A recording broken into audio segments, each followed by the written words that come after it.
శుక్లాంబరధరం విష్ణుం శశివర్ణం చతుర్భుజం ప్రసన్నవదనం ధ్యాయేత్ సర్వవిఘ్నోపశాంతయే అగజానపద్మార్కం గజాననమహార్నిశం అనేకదంతం భక్తానాం ఏకదంతముపాస్మహే. ఓం గం గణపతయే నమః. ఓం శ్రీమాత్రే నమః. ఓం శ్రీ గురుభ్యం నమః.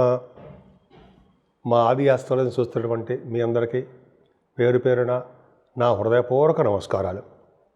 నేను మీ వాడ్రేవ్ ఆదినారాయణరావు శర్మ. నా సెల్ నంబర్ 7075389589 7075389589. సో ఇదండి నా సెల్ నంబరు. మీ జాతకాలు చూపించుకోవాలనుకుంటే మా ఆది ఆస్థాస్ అని ఈ కింద స్క్రోల్ అవుతున్న నెంబర్కి సేమ్ ఒకటే. మీరు ఫోన్ చేస్తే తప్పకుండా మన జాతకాలు పరిష్కార మార్గాలు చెప్పుకుందాం. మనం జూన్ నెల 1వ తారీఖు నుంచి 7th వరకు కూడా చెప్పుకోబోతున్నామండి. దానికంటే ముందర ఏంటంటే, నా వీడియోలు మీకు నచ్చేయని అనుకుంటున్నాను అనుకోండి. నచ్చితే మీరు లైక్ చేయండి, షేర్ చేయండి, అలాగే సబ్స్క్రైబ్ చేయండి, నన్ను ఆశీర్వదించండి.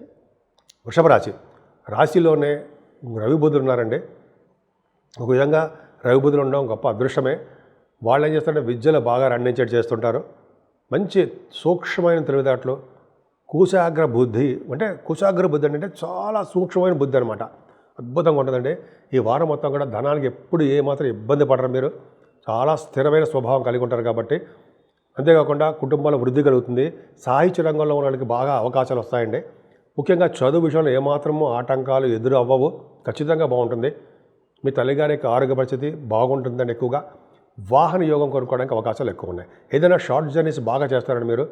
మీ తమ్ముళ్ళని, మీ తోబుట్టులను కలవడము, అయితే మీరు ఆఫీసులకి వెళ్ళడము, ఏదో పని మీద తీరా బండి అంటారు, తీసుకురా ఉంటారు. ఎందుకంటే 3rd house లార్డ్ అండ్ కుజుడు చంద్రమంగళ యోగంలో ఉన్నారు కదా. ఆభరణాలు, వాహనాలు కొనుక్కుంటారు మీరు. కానీ చదువులో కూడా చాలా ఆటంకాలు ఎదురవుతుంటాయండి. కొద్దిగా జాగ్రత్తగా ఉండాలి. పైగా ఈ వాయిద్య కళాకారులు అంటారు కదా, మ్యూజిక్, వాళ్ళకి అవకాశాలు కూడా తక్కువ అండి. చాలా తక్కువలో వస్తుంటాయి. దగ్గరకు వచ్చి కొద్దిగా చేజారిపోవడానికి అవకాశాలు ఉన్నాయి. విద్యలో మీరు కష్టపడే దగ్గర విద్యలో రాణింపు తక్కువ. అలాగే మీ సంతానం విషయంలో కొద్దిగా కష్టపడాలండి. జాగ్రత్తగా వాళ్ళని అబ్జర్వ్ చేస్తూ ఉండాలి. పుత్రిక సంతాన జననము కలగడానికి అవకాశం, అంటే పుట్టడానికి అవకాశం మీకు మీ ఇంట్లో ఉంది. అద్భుతం. ఏదేమైనా ఆరోభావానికి కుజుడు గురుడు చూడడం వల్ల సంపూర్ణ ఆరోగ్యవంతులుగా ఉంటారు. ఉండడమే కాకుండా ఇటువంటి లార్ సంబంధించిన విషయాల్లో ప్రాబ్లమ్స్ ఉంటే వాటిని విజయం సాధిస్తారు. స్పోర్ట్స్ రంగంలో మీరు బాగా విజయం సాధించడానికి అవకాశాలు ఎక్కువ. ఆరోభావం సామాన్యం కాదండి. అంతేకాకుండా మీరు చేసే కాంపిటీషన్ ఎగ్జామ్స్లో రాసే కాంపిటీషన్ ఎగ్జామ్స్ కానీ, లేకపోతే మీరు అటెండ్ అయ్యే ఎగ్జామ్స్ కానీ, ఇంటర్వ్యూస్ కానీ విజయం సాధించడానికి అవకాశాలు ఎక్కువ ఉన్నాయండి. వివాహాది వేడుకలు కూడా చాలా బాగుంటాయి. బాగా అవకాశం బ్రహ్మాండంగా ఉంటాయి. కాకపోతే ఏంటంటే కుజుడికి మీరు పూజ చేసుకోవడం వల్ల అవకాశాలన్నీ కూడా మంచి అవకాశాలుగా సద్వినియోగం చేసుకోవచ్చు. ఏదేమైనా అష్టమ భావానికి కూడా గురుదృష్టి, 6వ భావానికి, అష్టమ భావానికి గురు ప్రభావం ఉండడం వల్ల, కుజుడి ప్రభావం కూడా ఉండడం వల్ల మీకు సర్వస్వభావం జరుగుతుందండి. ఎప్పుడు కూడా ఆరోగ్యవంతులుగా ఉంటారు మీరు. అది కావాల్సిన మనిషికి. ఆరోగ్యమే మహాభాగ్యం అంటారు కదండి. కాబట్టి మీకు ఆరోగ్యవంతులుగాను, అదృష్టవంతులుగాను, ప్రతి పనులను ముందంజలు ఉండేట్టుగాను, తలవంతరం పోచే ధనయోగం కలిగేట్టుగాను ఎంత బాగుంది. భాగ్యస్థానానికి కూడా కుజదృష్టి. అంటే సాఫ్ట్వేర్ రంగ వ్యాపారాలు, కాకపోతే కొంతమంది రియల్ ఎస్టేట్ అంటారు సరే, ఆ వ్యాపారాలు, భూములు, ఆ వ్యాపారాల్లో భూములు కానీ, భవనాలు కానీ, అపార్ట్మెంట్స్ కానీ అంటాం కదండి. దాంట్లో కూడా మీరు విజయం సాధిస్తారు, సక్సెస్ అవుతారు, బాగా డబ్బు సంపాదించుకుంటారు. అంతేకాకుండా అంటే ఎలక్ట్రిసిటీ డిపార్ట్మెంట్స్ ఉంటారు సరే, వాళ్ళు బిజినెస్లో బాగా డెవలప్ అవుతాయండి. దశమరాహుకి కుజుడు చూడలేదని గురుదృష్టి ఉంది. అంటే డాక్టర్స్గా మీరు బాగా ఫ్యామిలియర్ పర్సన్ అయిపోతారు. మీ నేమ్ అండ్ ఫేమ్ బాగా వస్తుందండి. దశమస్థానంలో రాహు ఉన్నాడంటే డాక్టర్స్ వృత్తి ఉన్న వాళ్ళకి, అంటే ప్రొఫెషన్ ఉన్న వాళ్ళకి బాగా గుర్తింపు, గౌరవము, ధనము సంపాదిస్తారు.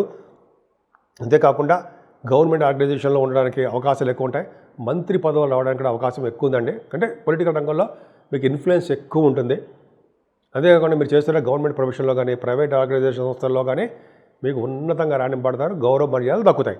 అందుకే శనీశ్వరుడు కూడా మీకు లాభస్థానంలో ఉన్నాడండి. గొప్ప అదృష్టం ఉండదు. శనీశ్వరుడు లాభస్థానంలో ఉన్నాడంటే అన్ని రంగాల్లో ముందంజలో ఉంటారు మీరు. ప్రతి రంగంలో, ముఖ్యంగా రాజకీయ రంగంలో లాభంలో శని ఉండాలి. అంటే బ్యూటిఫుల్, చాలా బాగుంటుంది అనమాట. అంటే భాగ్య రాజ్యాధిపతి లాభస్థానంలో ఉన్నారు కదా. 9th house and 10th house lord. అది గ్రేట్. కరెక్ట్గా కావాల్సింది అదే కదండి. శనీశ్వరుడు లాభంలో అంటే మీ వ్యాపారాభివృద్ధి దినదిన ప్రవర్ధమానం అయిపోతుంటుంది.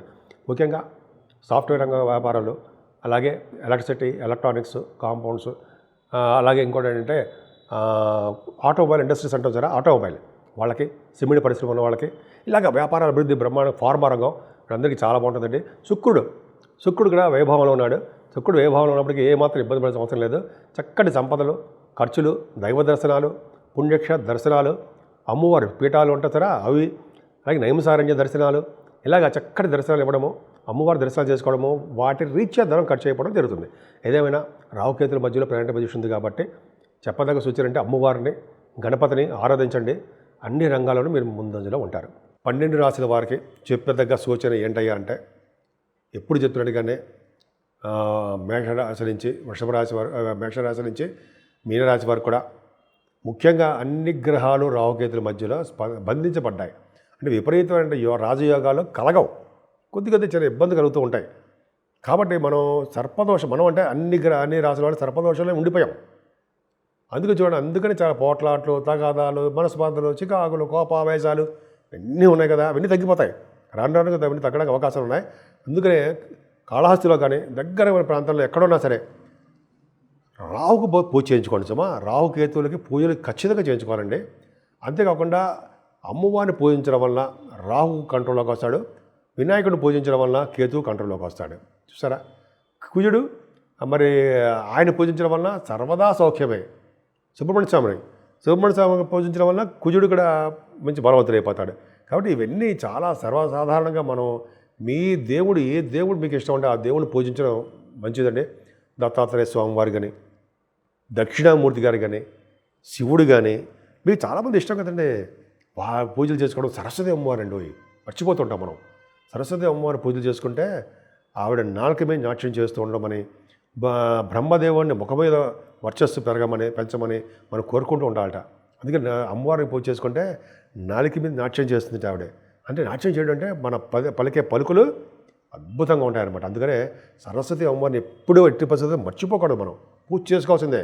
అంటే విద్యార్థులే కాదండి, మంచి అందరికీ ఉపయోగపడుతుంది అన్నమాట. సో అన్ని గ్రహాల, అన్ని రాశుల వాళ్ళకి సర్వశుభాలు, సర్వసౌఖ్యాలు కలగాలని, అన్ని సందర్భాల్లో కూడా మీరు సంపూర్ణ ఆరోగ్యవంతులుగా ఉండాలని, ముఖ్యంగా అది కావాల్సిందే ఆరోగ్యం. అలాగే భార్యాభర్తల యొక్క అనురాగం, ఈ రెండు ఉండాలని చెప్పి ఉంటాయని నేను మనస్ఫూర్తిగా కోరుకుంటున్నాను.